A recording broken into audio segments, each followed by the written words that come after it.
Hi guys, so this is video all about my 85 day study plan. माझं काय approach असणार आहे last 85 days मध्ये ते सांगणार आहे. तुमचा जो पण प्लॅन आहे तो तुम्ही फॉलो करा, बट माझ्या प्लॅनमधून जर काही पॉईंट्स तुम्हाला आवडले तर तुम्ही ते ॲड करा. आणि मी पण खूप स्ट्रॅटजी व्हिडिओ बघितल्यात आणि जे मला हेल्पफुल वाटलं ते मी माझ्या प्लॅनमध्ये ॲड केलं आहे. सो ही व्हिडिओ 4 पार्ट्समध्ये आहे. So first part is book list. First तुम्ही बुक लिस्ट फायनल करा आणि ती फायनल झाल्यावर अजिबात चेंज नका करू. आणि माझी बुक लिस्ट ही जरा डिफरंट आहे. माझ्या बुक लिस्टमध्ये बुक्स कमी, नोट्सच जास्त आहेत.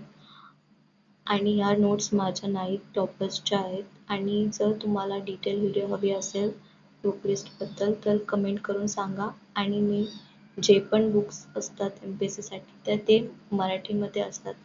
सो मी इंग्लिशमधून प्रिपेअर करते म्हणून मी ह्या नोट्स रीड करते. So second part is 90 days study plan. So खरं तर हा प्लॅन 90 डेज होते एक्झामला तेव्हा मी बनवला होता. पण आता 85 डेज राहिलेत. सो मी माझे स्ट्रॉंग सब्जेक्ट आणि वीक सब्जेक्ट हे आयडेंटिफाय करून मी हा स्टडी प्लॅन बनवला आहे. सो तुमचे जे वीकनेस अँड स्ट्रेंथ आयडेंटिफाय करून तुम्हाला कोणत्या सब्जेक्टला किती डेज द्यायचे आहेत सो तुम्ही तसं करा.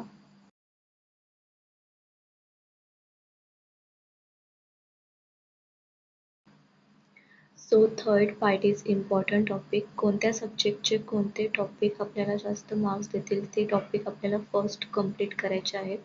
आणि तुम्ही इम्पॉर्टंट टॉपिकची लिस्ट बनवा, बिकॉज हे इझी होतं जेव्हा आपण टॉपिक कंप्लीट केलाय का नाही ते बघायला आणि आपल्याला समजतं फर्स्ट कोणता टॉपिक कवर करायचा आहे.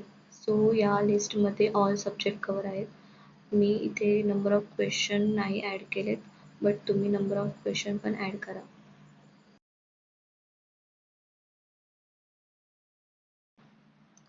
आणि मी माझी मेन्स प्रिपरेशन नाही करत आता. मी फक्त प्रिलिम्सवर फोकस करते. आणि जर तुम्ही आता मेन्सचा विचार करत असाल तर आत्ता काहीच उपयोग नाही आहे, बिकॉज जर आपण प्रिलिम्स पास नाही झालो तर मेन्सचं प्रिपरेशन करून काय उपयोग.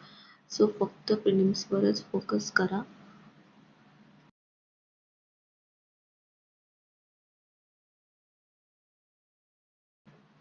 So fourth part is daily schedule, and this part is very important because आपण एवढा प्लॅन करतो आणि ते डेली एक्झिक्यूट व्हायला पाहिजे. म्हणून आपला जो डेली रुटीन असतो तो रिअलिस्टिक बनवला पाहिजे. आणि तुम्ही तुमचा डेली रुटीन तुमच्या अकॉर्डिंग बनवा, कारण एव्हरी पर्सन डिफरंट असतो आणि हा माझ्या अकॉर्डिंग स्टडी रुटीन आहे. So yeah, that's it for this video. Thanks for watching and like, share and subscribe to my channel.